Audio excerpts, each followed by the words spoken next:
And good morning on your hump day, February the 11th, 5:33 Eastern Standard Time, a little earlier, kind of adjustment to things, get a little earlier start, have a lot of things kind of cascading into each other, colliding into each other some mornings. Depends on the morning, but most mornings I think I'm going to start at 5:30, kind of get a jump, a little bit ahead of it. And it feels good. I'm glad to have that time, and it's good to be here. Happy Wednesday. Glad to be alive. And you're with the Cornbread Man, Dave in the AM for the Southern Patriots podcast, along with Wolf Nation, Cornbread Nation. One we haven't talked about much, Patriot Nation. That's another subsidiary, you might say. We kind of do things under different umbrellas. And the kickoff back to our radio station this week too, and that's Cornbread Nation. That comes under that banner, and it's Cornbread Nation Radio. And so we're happy about that and getting things back to square and new things along the way. Tomorrow was supposed to be she's new to the show. She has a new album coming out. Miss Suzanne, she's asked to move that. She has another commitment she just has to do. You understand that. Some things pop up, but we're going to move it back a week. It gives me a little bit more time to prepare. Her new album will be coming out around that same time.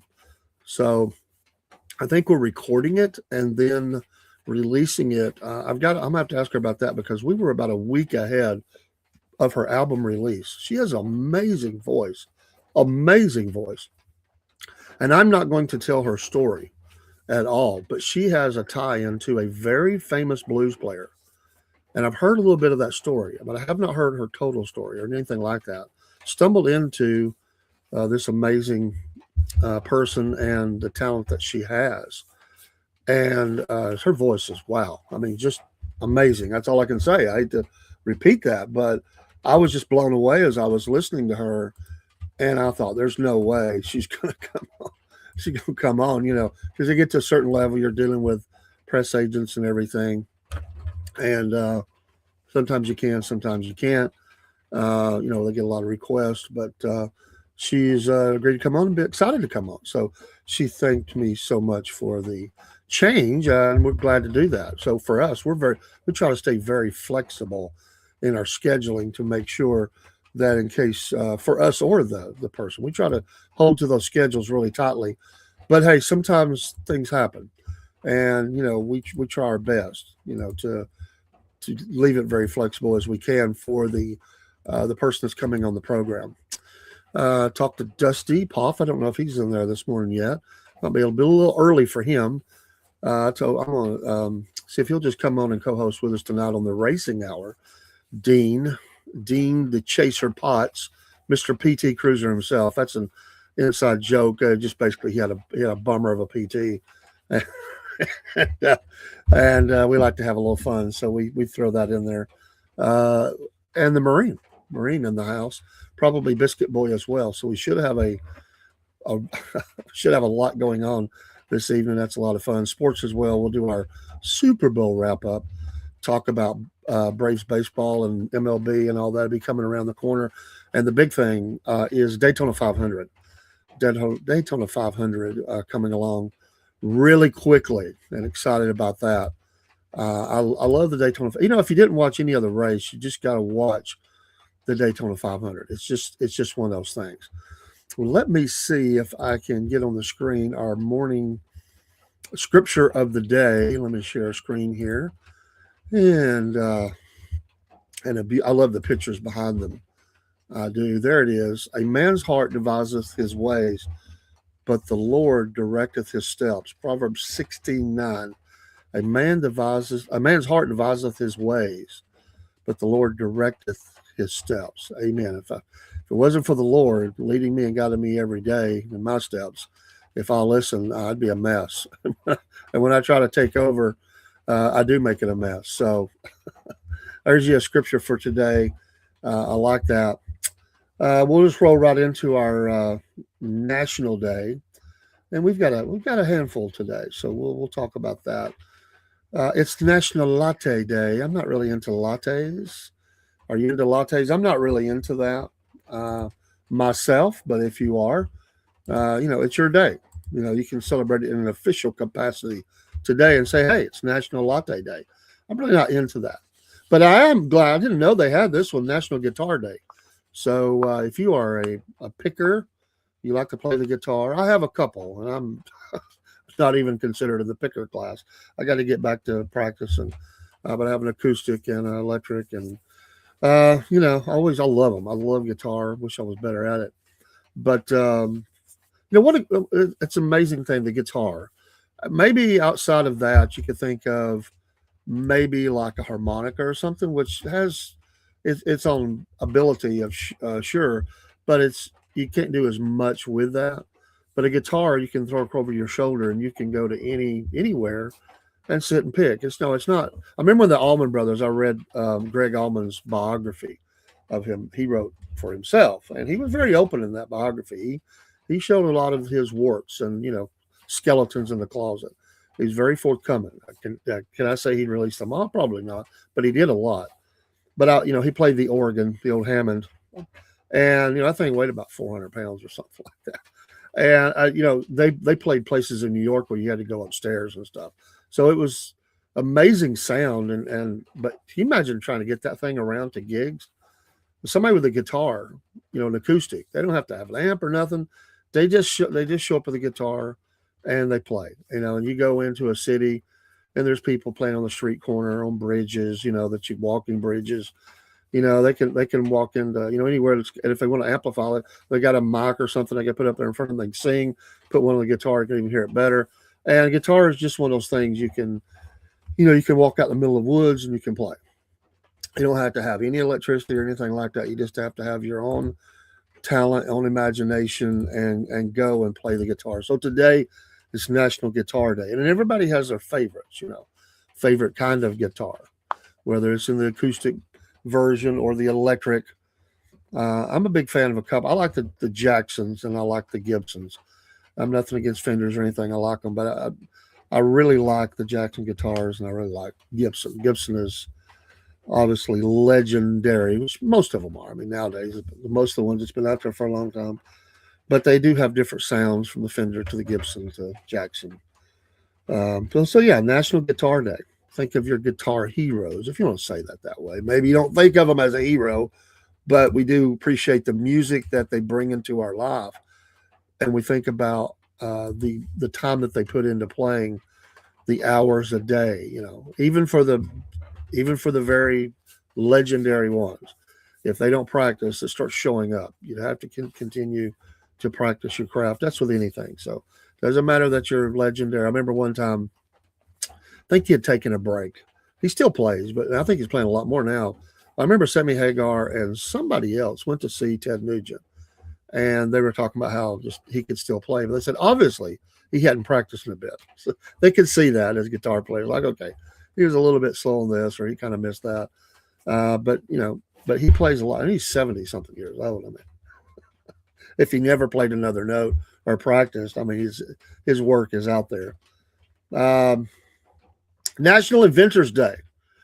I always wished I was an inventor. I have really put the thought into this over my life of thinking of inventions, and I think it's the neatest thing to be an inventor.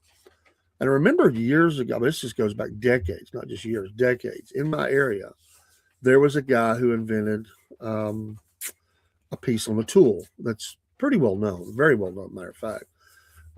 And he didn't hold on to the invention. He basically sold the invention to craftsmen, if I remember right. It was a craftsman deal way back in the day. And he got paid quite a bit of money for it. Like, I think he got paid like $1 million, but he never got another dime. I mean, they bought it from him. He got his money. He got, he was known for having done it, but he sold it to craftsmen. And that was what he's known for. Good morning, Brother Darrell. And so, I think it'd be neat to be an inventor, And sometimes when I'm thinking of inventions, you're thinking of this really big idea, like you come up with something that changes how we go to space or something, or if you believe we even did that. But I was, a lot of times it's the very small thing. You come up with these little small gadgets that are every day, and they're probably not even very expensive, but in volume, they sell a lot of them because people get into the idea or it helps their life in some way, something they want for their car. And you think of the millions upon millions of cars out there, and you come up with a little invention, or it could be in the medical field, whatever it is. And that's why we say at, where I work at, you guys have the best ideas. But unfortunately, if you work for a company, you come up with an idea, it becomes theirs, that protected thing. So, you have to come up with something that maybe doesn't cross those lines. But in saying that, a lot of people have came up with inventions that work for companies that revolutionized, the particular industry. And I just think that's a neat thing. And I've known people who have that uh, adventurous and inventor kind of way about them, and they're always thinking in their head. And I mean, I've sat and thought about it. I really have at times. What could I invent? I just thought it'd be the neatest thing to invent something. And then I'll see somebody invent something, and I'm like, man, they made that look easy. It's nothing. Or here's another one: you invent something in your head. You might even made a prototype, but you never told anybody. And then 4 or 5 years down the road, you just kind of let it lay, and if somebody else comes up with it, and you're like, oh man, I had that. I've known people have done that too. So it is National Inventors Day. So I like that. And somebody's always coming up with something. It is National Peppermint Patty Day, and I'm not a fan. I've just never been a fan of the peppermint patty. Never have been. So I'm not against it, but I'm not for it. It's just not something that I enjoy. So that one, have at it. This is a good one. This is more of a heart one right here. Should be. It's just the national day we celebrated, but for shut-ins, National Shut-in Visitation Day. You know, I'm sure Daryl has seen the same thing, and I've had. My mom was in care. And we went a lot. But you always feel like you should have went more.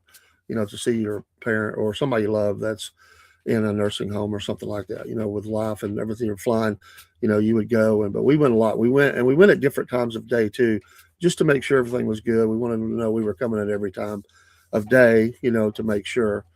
But in doing ministry, there are those days, they have special days, holidays, where it seems like a lot of people turn out. The Christmases, the Thanksgiving, something like that. Or there's their birthday or something. But many times, you don't have anybody coming to see somebody, or it's very rare. And so, their hearts are really open. Somebody comes and they're, praying with them, singing songs as bad as I sing. They loved it.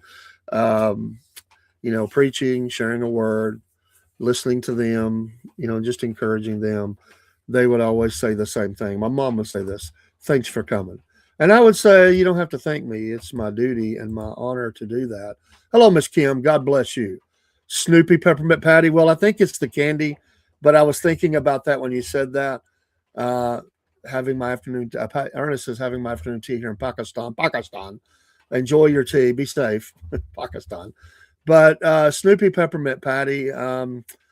I was thinking about that, and I was thinking while I was saying, it's funny you say that. While I was saying the peppermint patty, I was thinking about her, and do I really like her as a character on that show? And I was like, I'm not really sure. She's not my favorite, but she's not the worst one. She wasn't a Lucy. I mean, peppermint patty's okay, but I like doing the national days. I think Kim's done those as well, and they're kind of fun. So, but shut in day. But yeah, you go in and seeing somebody, and they just get tickled about it. They just love somebody to come see them, And honestly, a lot of the ministries that I did were in um, advanced, or it was assisted living, but it was memory care. And so after a certain amount of time, they don't remember you, and it's very sad. But I was going to tell a quick story about that. The first one of the it wasn't the first time I'd been there. I mean, I'd been there, but I was kind of new. They had changed my location in the place. Like this is a 3-story assisted living home, very nice place, and Sandy Springs, down around Atlanta. And anyway, they had many different type of people that were there uh, from nationalities. And I was there doing ministry, and I was really working. I was working with anybody, but I really targeted that place because I really wanted to put in front of me Jewish people that I wanted to reach the gospel, and we made an impact. The Lord did, not us. But anyway, I there was a family member just happened to be there, and this lady was new, so she's like a new check-in, and she hears the singing and stuff, and she bounces down the hall, and her family's down in the room, and she just comes and sits in. Well, while I'm singing, I finished up singing, and I went to preaching that day. I was really preaching, like I was preaching about the blood. I mean, man, blood on the doorpost. I was laying her down, and somebody come and got the lady, and she come back. They come and got her again, and she come back, and this went on the whole time. Like they would come get her. I'd see somebody talking to her. They'd walk her back down the hall. She would come back, and she would sit down and listen. And this just went on the whole time, which is very, you're preaching. It's very distracting, but you're like, what's going on? Like, she, because they looked upset. She looked happy. They looked upset. Well, the next week, the lady that was over me doing activities there and all that, sweet lady, friends to this day, and she said, "Boy, her family hates you." That's what it was. They were Jewish, and they didn't like. Well, they just didn't like my sermon, and they forbid her. Sadly, they forbid her from coming to the place. And they told the place, if you let her come to this man's meeting, we'll move her. We won't, you're going to lose a client. So she said, "I'm so sorry, but we can't let her come." So I was breaking my heart, So I always went on Thursday. Well, one week I couldn't come on Thursday because I think they had a lockdown for illness or something. Something weird happened. I don't remember what. I think that's what it was. And they said, "Can you come on Saturday?" I said, "Sure." So we went down on Saturday. The weekend staff was there. They didn't know the rules.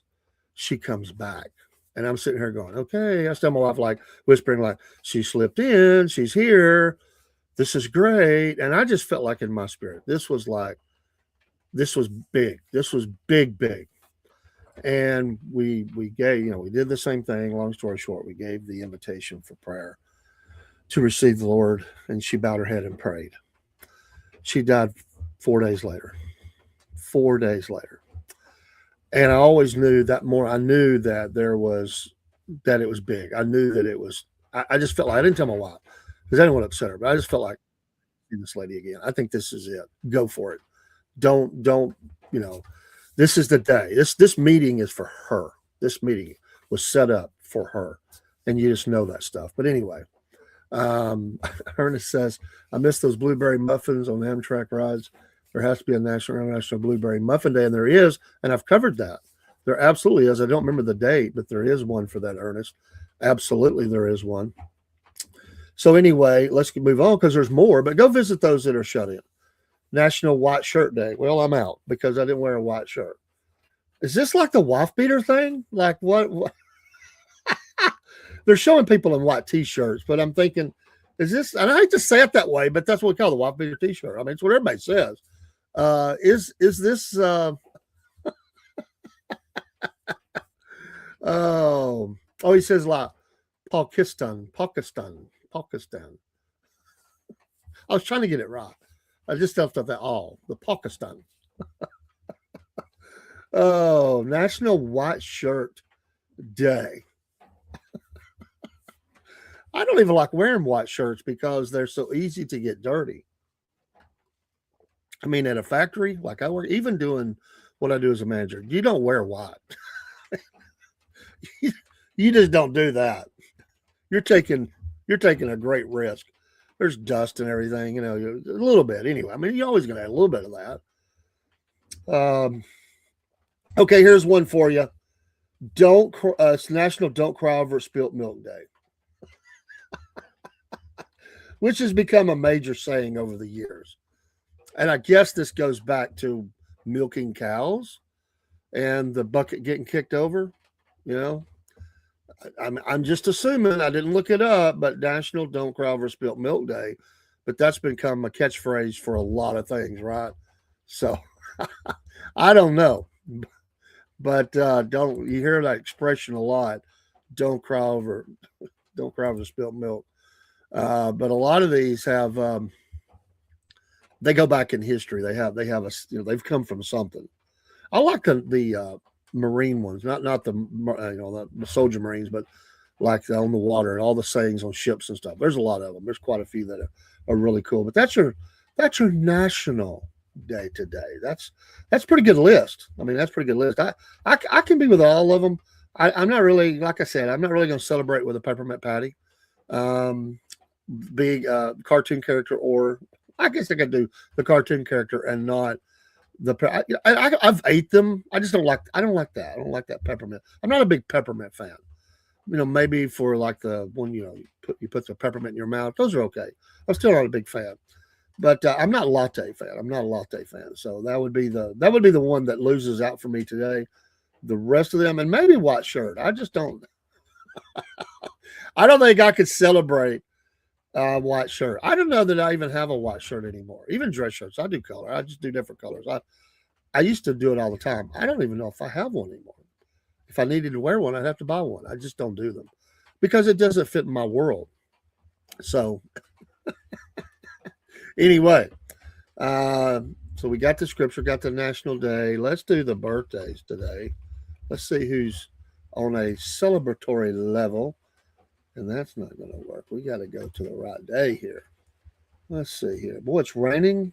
It's not a good thing. I got to move my wife this morning to our sons this morning before I go to work. And it's raining. So that's not good. I hope it lets up. Hope it lets up a little bit because we're going to get soaked. Let's see here. What is my... Let's go like this. And let's do it this way. There we go. Jennifer Aniston is 56 years old today. I don't really know that I've ever watched. I was not a big fan of. I didn't follow the show, The Big Show Friends, whenever she was on. I didn't really follow that, but I know of it. But I know of her. She's been on a lot of stuff. A Khalid R&B singer is 27. Thomas Edison, who some say stole Nikola Tesla's. Nikola Tesla, everything he ever did. I know there's a lot of controversy about that, but he is famous. Thomas Edison is famous. Died in 1931. It is his birthday today. Happy birthday. For whoever's idea it was, you are known for it. Lots of inventions. Talking about inventions, he was an inventor. There's no doubt about it. But maybe some were come up with a little. But when you're in a team, I don't know. They worked together, I guess, at one time. The legendary Burt Reynolds' birthday today left us in 2018. Lots of different Burt Reynolds kind of movies. Most people would probably say Smoking a Bandit, probably at the very top, if not the top movie that they like. But some would say, his very, very first movie, well known for, was filmed in Georgia here, famous for the banjo scene. Some might say that, Ernest, well, maybe there is a national nothing else day. Maybe. But Burt Reynolds, he was in a lot. Quint from Gunsmoke. Quint from Gunsmoke. But Burt Reynolds in a lot of different kinds of stuff. Now, I like many of his movies. I didn't like everything. I remember that when he was on Gunsmoke, and he was there for a bit. That was like his big break early on TV. And the guy who played the doc on there, I know his name, I can't think of it. He tells Burt, he said, "Hey man, you're really good, and we love having you on the show." But he said, honestly, you're a funny guy. You need to get out of here. You're never going to be able to be what you can be on this show. And you just need, you're going to have a huge future basically, but you got to get out of here. And he did that, decided to do that. And then the rest is, the rest is history, as they say. Oh, there's a couple of singers. I'm not really. Alex Jones is 51 today. InfoWars. Some people love him, some people hate him, but I'll say one thing: he's never dull. Alex Jones, 51 years old today. Sheryl Crow, 63. That's kind of hard to believe. 63. Damian Lewis, 54, actor. Josh Jacobs from the University of Alabama, 27. Anybody else here? It's quite a big list today. Leslie Nielsen, I always liked him. Funny guy. He did some serious roles, but he's mainly known for his comedy. Died in 2010. Way back in 26, he was born. 1926. So, it'd be a 100-year anniversary. Wow. Awesome. And let's see, is there anybody else? I think that's it. I think if it's your birthday today, God bless you. Happy birthday. And enjoy your day, no matter where you're at. It's your day. There's only 365 of them, plus a leap year. So, enjoy your day. So, but my birthday, I'll be 61. I don't care to say. I'm not one of those that hides their age. Lord knows I can't. Look at me and tell my age or about get it. I'm not over the hill yet, but as they say, my dad would say this, I'm not over the hill yet, but I can see the top. I think he would used to say. My dad had all these little sayings. He was definitely caught up in those little catchphrases and stuff that you say. He had a bunch of them. And I catch myself saying many of them. Because he's my dad and I heard him my whole life. And I don't even try to do it. It's just that it's there. And probably the one that my dad said the most was "ah bull." That was his way to say, like, if he didn't agree with something you said, he'd say "ah bull." He didn't say the BS thing. I mean, that was his way, "ah bull." Ernest says Burt Reynolds was in a good Western movie called The Man Who Loved Cat Dancing from 1973. Man, I don't even know if I saw that, but I think I've heard of that. 1973. Yeah, I did not like him in some things. Now, I don't know. I mean, I didn't see that. I'm not saying it's good or bad because I haven't seen it. But I have not I've not seen it, I'd have to check that out. Thank you, Daryl. She's hanging in there, I really appreciate the prayers. If we could just get her strength up. We were taking her. I was taking her on Monday. I was taking her it was in the morning. I was taking her to the restroom. And we got a pretty good routine down. Something happened, though, and she kind of went down, and I was trying to stop her. And I am so sore. She didn't fall. She just kind of slowly went to the floor on her knees, and I had to, just get her back up.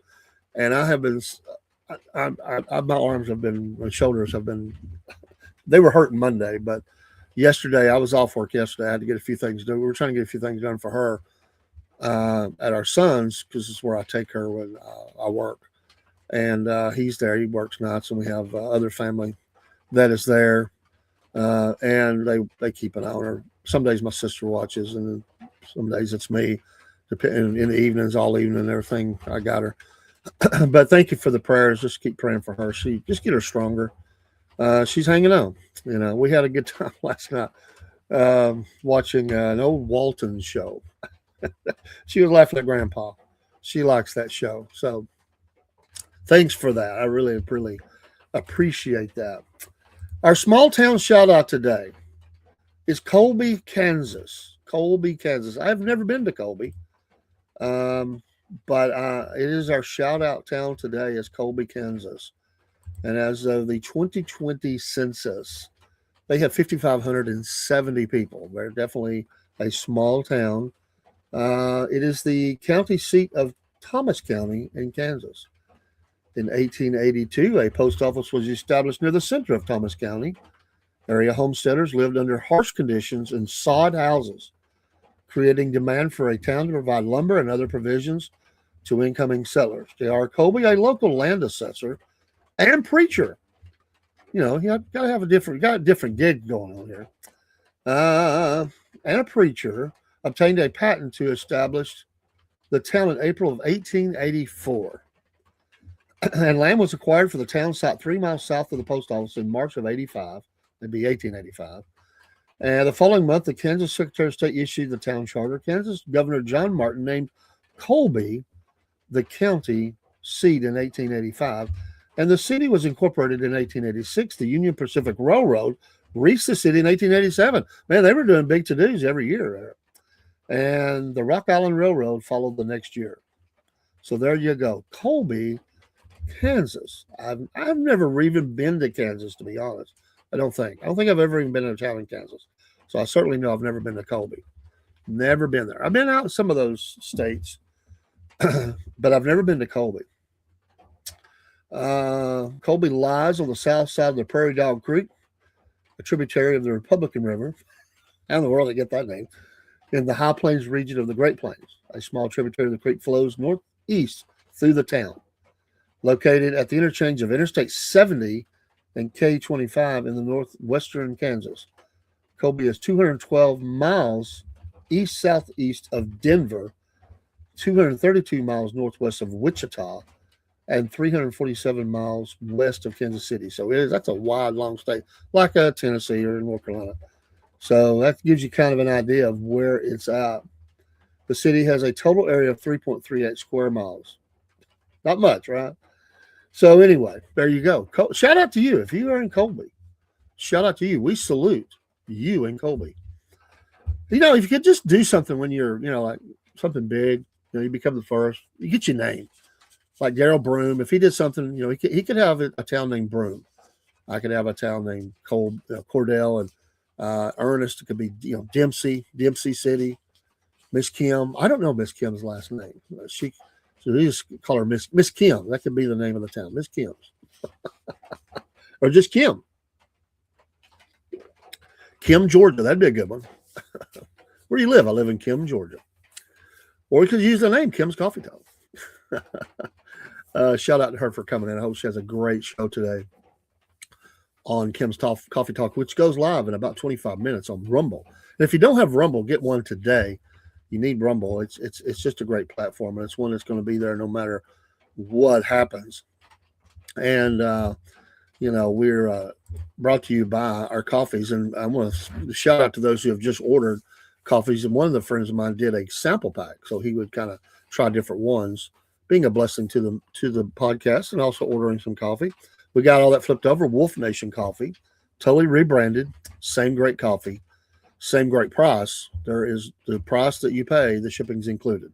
So like I get all these offers all the time, and I try different coffees. I buy my own. I have a shipment on the way right now from Wolf Nation Coffee. But sometimes people will ask me to try their coffee and stuff, and I'll do it, or my wife will get something, and so we buy the coffee. We keep various brands in stock in our home and in the studio, and so sometimes I'll do that. But then I was looking at one the other night. It's in the racing world because we really are, kind of getting known in the racing world, on a small level. But there's a lot of people recognize who we are now because of our dirt track series, and we're excited about that.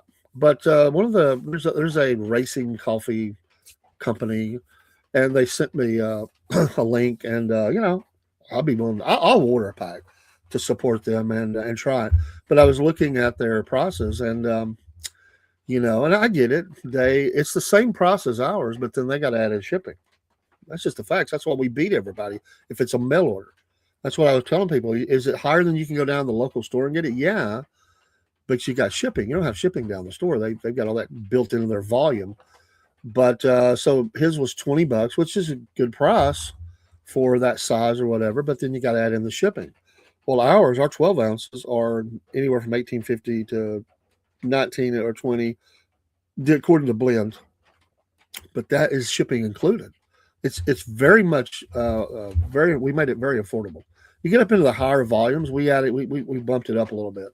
So like if you're going to order pounds, like you really like a blend, you say I'm going to order this for my restaurant or something. It's a little bit more, but you're getting a bigger volume. But we're still including the shipping and the cost. There's never a time but any of our coffee that you go, I got to pay this plus shipping. We didn't do it that way. We included it in there. So for we'll say $20. I think the one I ordered was $19.50. That's cash. That's cash and carry right there. There's no added thing to it. So that's what I paid. Mine should be here this week. I think around Thursday. I think mine's coming in. I love the house blend. I love them all, but I really like the house blend, the breakfast blend. I think I ordered the house blend. I keep it here in the studio. It's a good smooth coffee. Love coffee. Coffee is universal around the world. Most countries that is the number one. I mean, they could go to Russia, maybe vodka's more. I don't know. I think not. I think coffee is the lead. Outside of water, more people drink coffee than anything else. It's a huge industry. Coffee is, and we're proud of the ones that we have. So anyway, all right. What else do we want to talk about this morning? This day in history. This day in history. And then we'll look at news a little bit.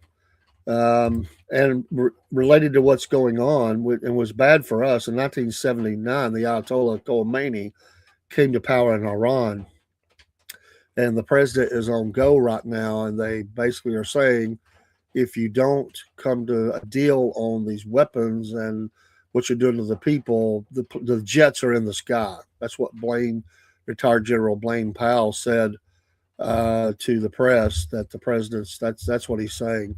Basically, that's planes in the air. So I don't know if we're going to do any kind of battle with them or not. At least strikes through missile, drone, jets as well. But it's heating up, and we have the strike group there. I think his plan is always to show strength and then go from there and just let the pressure build. So I don't know. We'll see. But this thing is getting a little bit. It has that feel like we're going to do something. It has, because we had enough, I think, in the region to do that, to call that bluff, but they sent more, and I think all those assets are in place, pretty much are in place. I think they were very end of last week.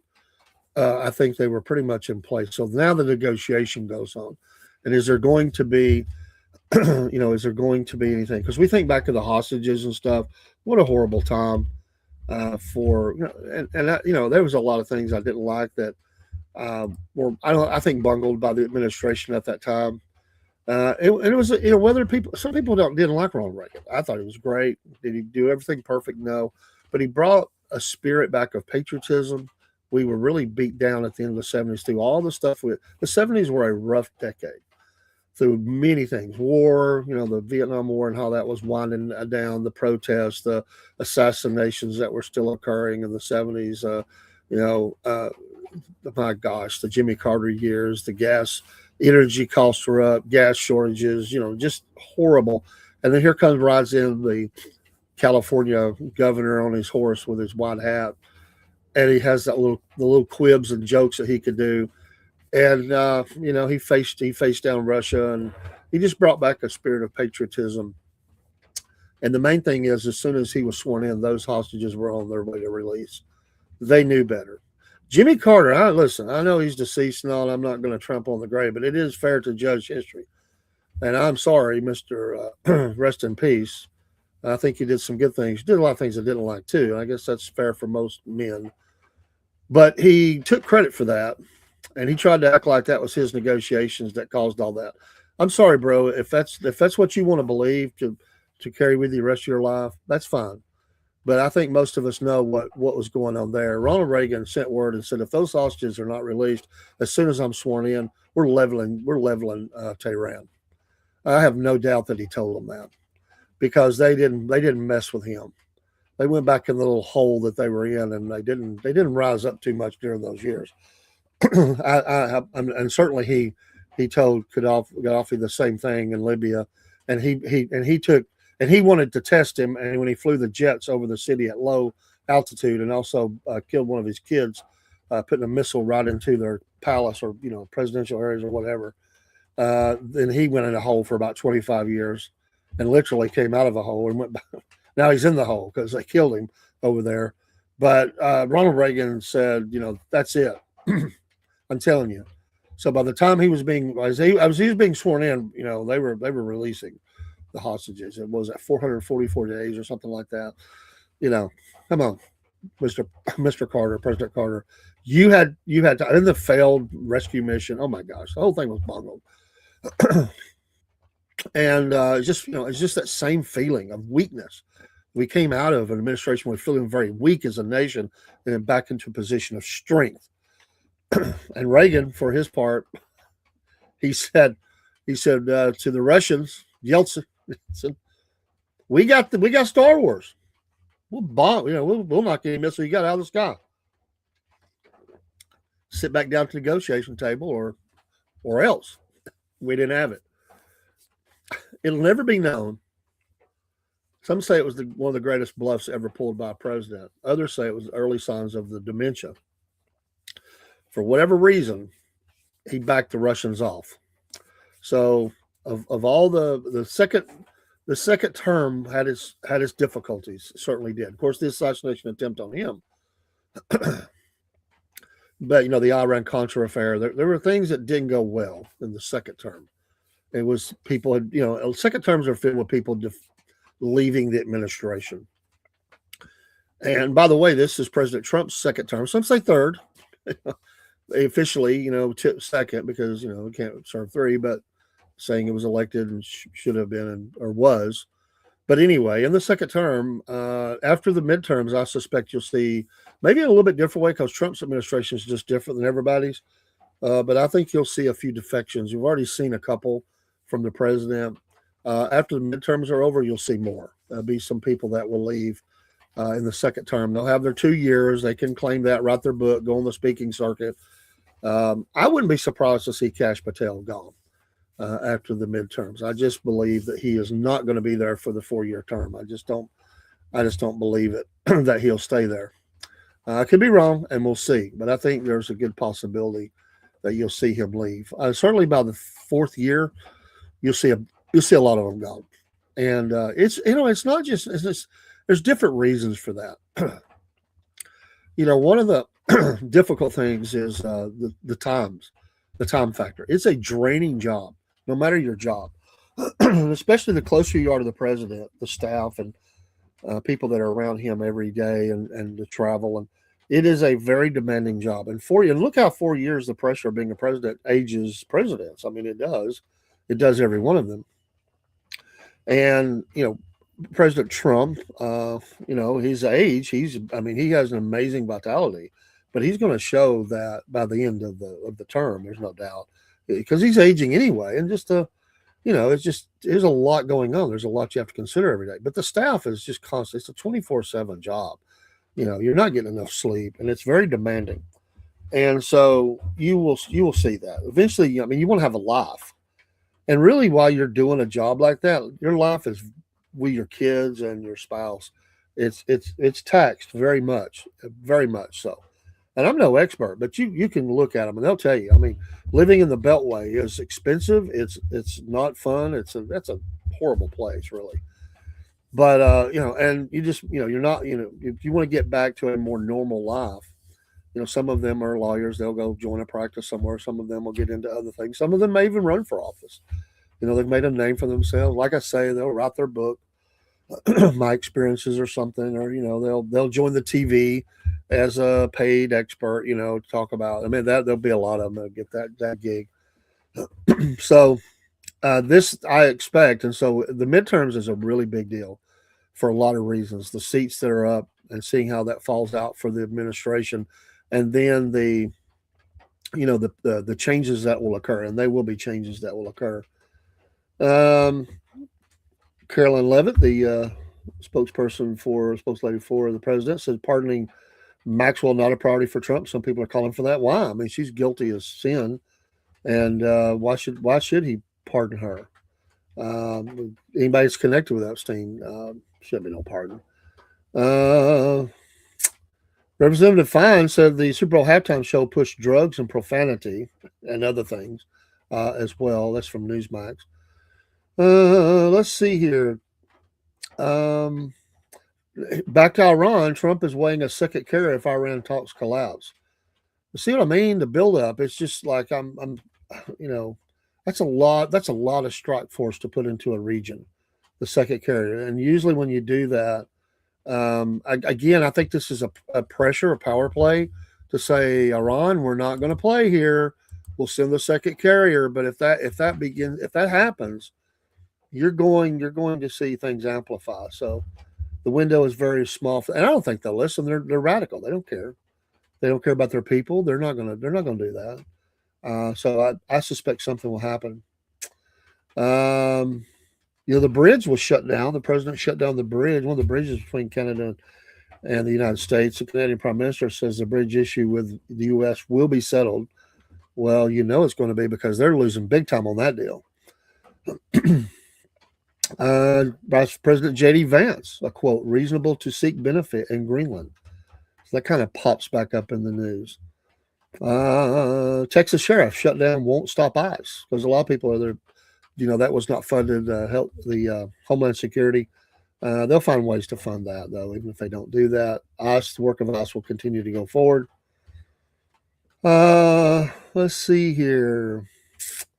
What are your thoughts about them cutting off the financial, all funding to sanctuary cities that, do that? That's going to be, that's going to start hurting those cities in a big way because a lot of them are broke already. I mean, they've overspent, they've overpromised, they've, gave everybody their money on pet projects, and everybody gets something. They went into debt, and if they get cut off with federal funding, could cripple. They could be, bankruptcy would be there for those cities.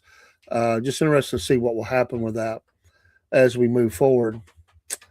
Senators reaffirming the 39% cap at hearing on FCC broadcast rule. So the 39% audience reach limit was set by Congress to not be unilaterally, if I can speak, rewritten by the FCC. This happened in a Senate Commerce Committee hearing on Tuesday for the FCC national television ownership cap.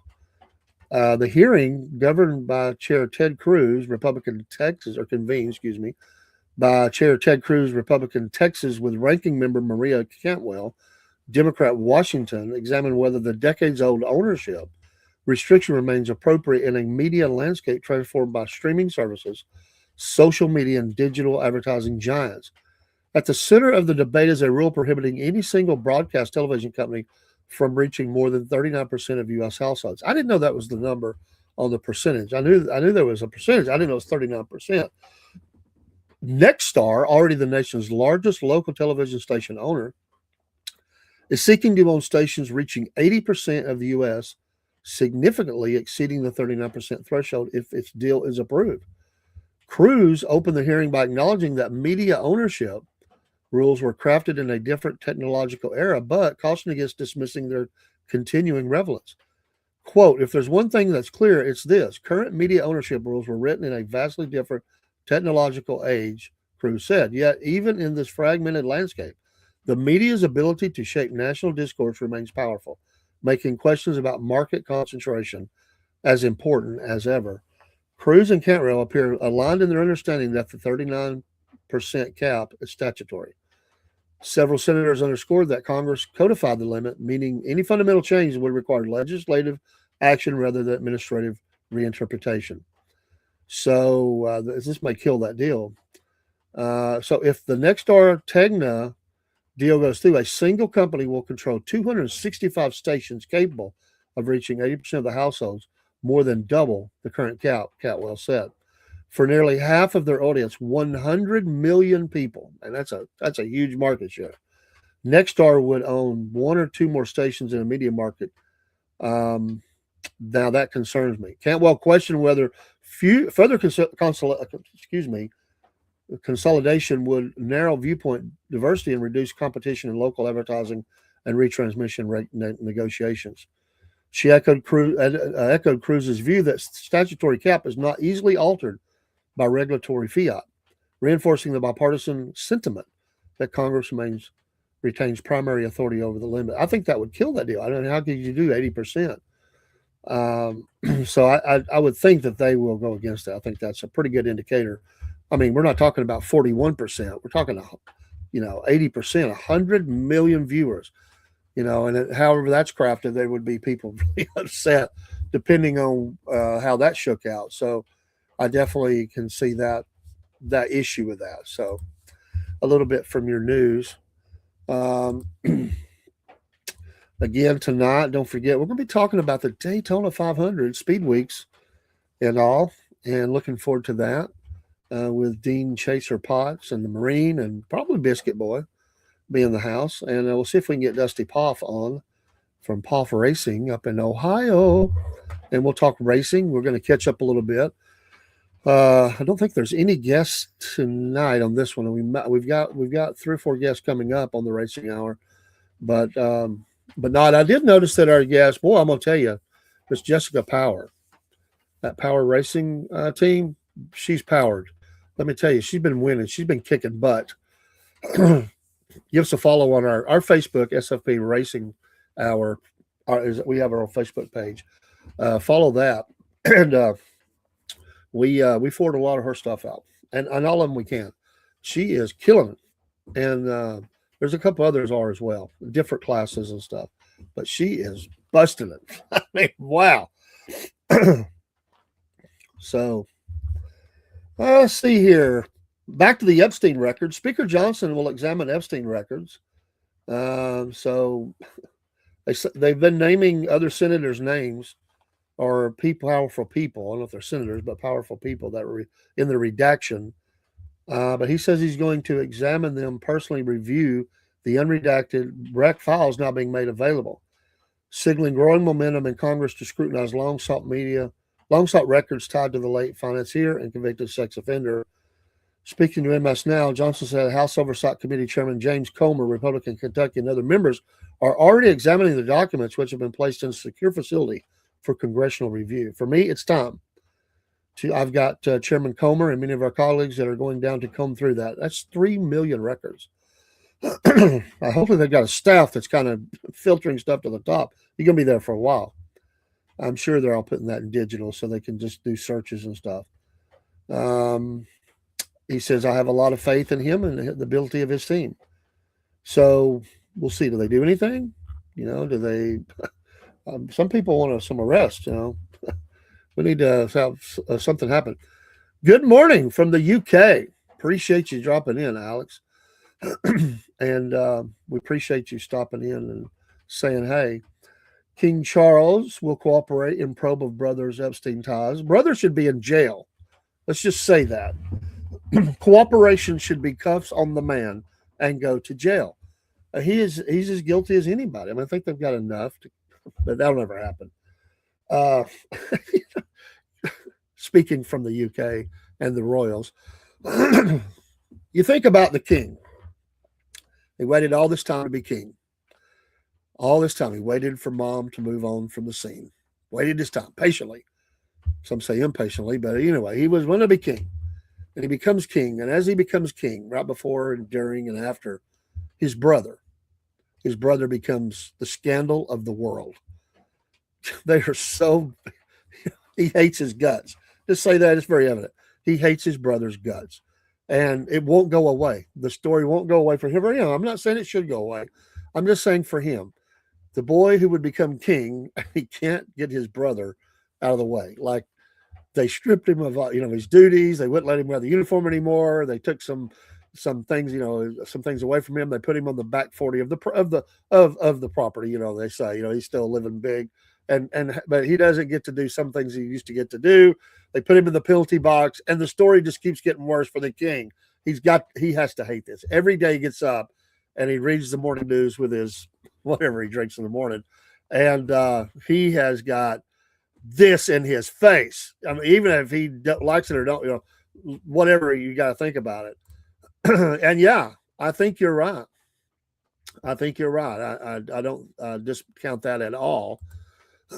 And I just, it's an ugly mess, and it needs. I'm for full disclosure. I've always said that, and I've said no matter who's involved, no matter what party they are, no matter wherever they come from, whoever they are, if there is found to be criminal actions that have been taken against these young women and underage girls and all that stuff, whatever they find, prosecute them to the fullest extent of the law. I have said that. I don't care who it is, because I'm always going to defend children. I'm always going to defend women and those whoever they're being abused. Could be young boys or whatever. We don't know the extent of how deep this went. There's a lot of people putting a lot of things out there, but just it's ugly, and we know it's ugly, and there's a lot of people that it involves, and I don't care who it takes down. They don't deserve to be on that platform they have if they're guilty, and you can find the proof. A lot of people are making accusations. But you got to have the proof, and if the proof is there, then I say prosecute to the fullest extent. There should already be some arrest. There should have already been arrest, I think, and it has not happened. But let's see that happen. So that's going to continue to be in the news. This is going to dog. By the way, talking about the president and his, as we get into the midterms and then on throughout his presidency, this story is going to continue to have legs throughout the whole of this administration and probably into the next. This is not going away anytime soon. As much as any or all of them would like the story to go away, it's going to continue to dominate the scene, just like some other stories. Whether as long as we're getting illegals out of the country, or whatever, that's going to be a big in the news. But the Epstein files and all that goes with that's going to continue to be in the news, and it's just going to be one of those things. Now, the president, he flies above. I mean, a lot of people say, well, he's guilty. He's had these associations. Well, the Democrats had the power. They had the ability to look into all this. They couldn't find enough or anything on him much at all, except outside of a picture or two of him standing with people. I mean, they don't have anything, or they would have already used it.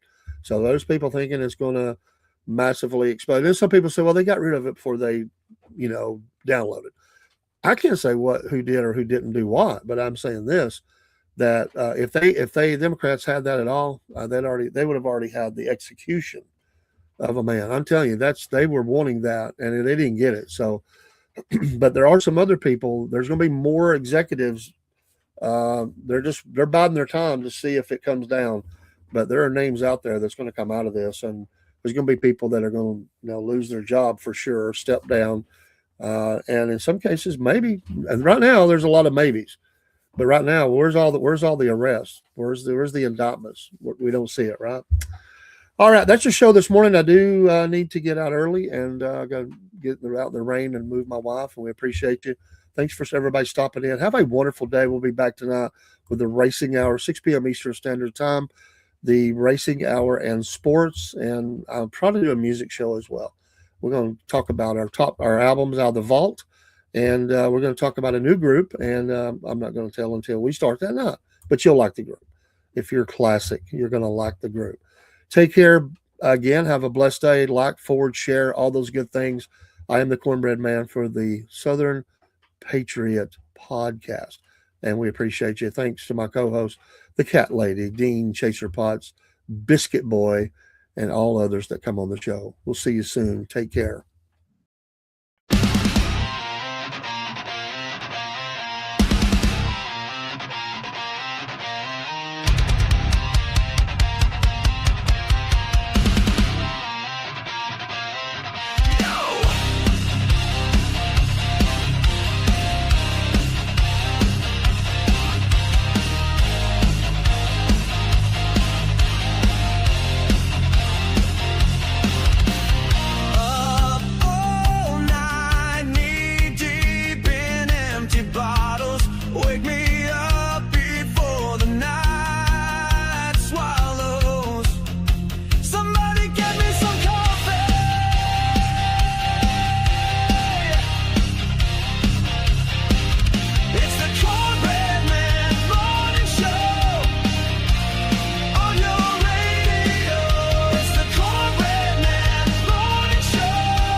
why does it hurt?